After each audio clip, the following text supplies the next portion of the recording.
Happy Friday and welcome to the Big Tech Gut Check here on Scrolling to Death. This is a weekly update for parents on all things social media and big tech. This update is for the week of April 22nd, 2024. And I'm going to jump right into the new law that was signed by President Biden this week related to TikTok. I did a full podcast episode on this update, but briefly, a new law has been put into effect here in the US that requires ByteDance, a Chinese company who owns TikTok, to either sell TikTok to an American company or it will be banned from US app stores. ByteDance has 12 months to make this happen. I have a lot of thoughts about this and will continue to cover this topic, but I wanted to share with you a video that the TikTok CEO posted yesterday. Let's listen in now.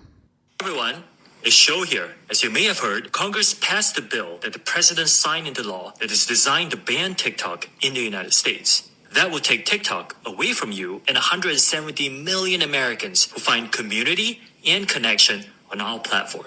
So this is misinformation. The CEO at TikTok mentions the ban and really drives that in, but doesn't mention the actual purpose of the law, which is to get American data back into the hands of Americans. This is a legitimate national security concern. TikTok's parent company ByteDance is now going to sue our government using our taxpayer dollars to fight this law. This could drag on the process for years. But again, listen to yesterday's update for my full thoughts on this topic, what this law really means, and why I fully support it due to national security concerns and also concerns for our child's safety. I mentioned safety because there are some things that parents need to know about what our kids are seeing on TikTok. So if you Googled TikTok this week, you definitely would see news related to this new law, but you would also find a lot of articles relating TikTok to suicide content. A group called Primetime released a report. They created numerous TikTok accounts as 13-year-olds, and just minutes into scrolling, they were being inundated with posts promoting and glorifying suicide. Another study by a group called Echo recently analyzed hashtags, which held suicide content readily available for children on TikTok. They found over 1.4 million posts and 8.8 million views on these suicide-related posts. Correction here, I meant to say 8.8 billion views. Most of these dangerous suicidal posts on TikTok are being served to children through their algorithm in the For You feed. The kids aren't searching for it. Multiple videos that were found contained advice regarding at-home suicide. This video had text that read 5 ways to end it without feeling any pain. Other TikTok videos gave kids advice for at-home concoctions, literally instructing them on how to put together a lethal dose of salt and water to induce organ failure. Just last year, Bloomberg released this feature titled, "TikTok's algorithm keeps pushing suicide to vulnerable kids."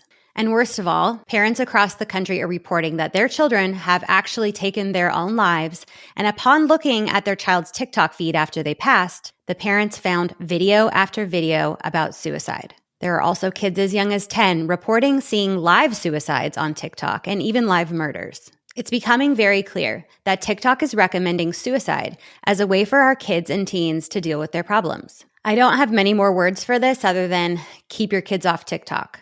Next up, a number of adult men have been arrested in recent days after preying on children through the app Snapchat. There's so many I can barely keep up with these stories. A 28-year-old man in Ohio has pled guilty to using Snapchat to solicit over 1,400 sexualized images and videos of children as young as 10. A 22-year-old man in Louisiana was arrested after child sexual abuse material was found in his Snapchat account. A 24-year-old man in Oklahoma used Snapchat to convince a 13-year-old to meet him at a local McDonald's where he sexually assaulted her. A 56-year-old man in Australia targeted an 11-year-old on Snapchat, asking her for nude images, telling her things like he wants to get her pregnant. The list goes on and on. So why do pedophiles target kids on Snapchat? The disappearing message feature is a hotbed for bad behavior. Predators know that their conversations with minors will not be saved. Evidence is literally destroyed. So they feel safe using Snapchat. And despite all these people getting caught, most are getting away with it. So to parents, if your kids are on Snapchat, they will likely get contacted by an adult stranger. And we need to make sure they understand that this is not safe and that they can never share nude images of themselves. Now an update from the state of Georgia. A new law has been passed in Georgia that will ban minors under 16 from using social media without real age verification and parental consent. This is called Senate Bill 351 and will take effect on July 1st, 2025. Governor Brian Kemp said, quote, "We cannot continue to sit by and do nothing as young Georgians develop addictions and suffer at the hands of online antagonists." So the social media companies have just over a year to figure out how to implement true age verification in the state of Georgia. Because right now, kids just have to enter a birth date, and they typically lie to get access to platforms earlier than they're supposed to.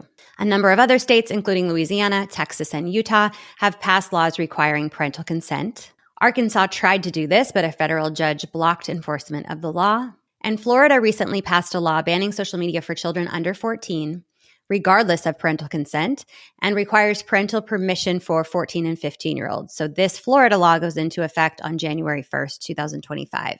I hope to keep this rolling and have more states start to require actual age verification so we can get all these younger kids off of these harmful platforms. Now an update on Meta that really concerned me this week. Instagram is profiting off of ads for apps that make people naked. A research group called 404 Media found that Meta contained in its ad library several paid posts promoting nudify apps. These apps use AI to make deepfake nudes out of clothed photos, and this has been a huge issue in schools across the country. Teenagers, even middle schoolers, are getting in huge trouble for using these apps on their classmates. They're literally creating AI-generated child sexual abuse material and sending it around to their friends, which is now a felony in some states. And the research not only showed that Instagram profited off of ads for nudify apps, but they've also made money off of ads for drugs, for stolen credit cards, for counterfeit money, and for weapons. So what we're finding out is that Instagram is really bad at censoring their ads that are getting served to our kids. So parents, if your kids are on social media, explain to them that they are the product. These platforms save all kind of information, every click and every comment that they make, and then serve them with targeted ads in order to make money. Sometimes these ads can be manipulative or inappropriate. Kids can ignore the ads, but better yet, report the ads that make them uncomfortable or that feel harmful to themselves or to others. As I talk about often, these open conversations with our kids in age-appropriate ways on what they could encounter online is the most important thing. Sprinkled through every podcast episode I put out are tips for parents on how to have these conversations, how to teach your kid how to react when met with a harmful post or a predatory stranger. This preparation is so important, and knowing that they have a true safe space in you to come to when there's an issue. It could literally save their life. Thank you for listening to this week's Big Tech Gut Check here on Scrolling to Death. I will catch you next week.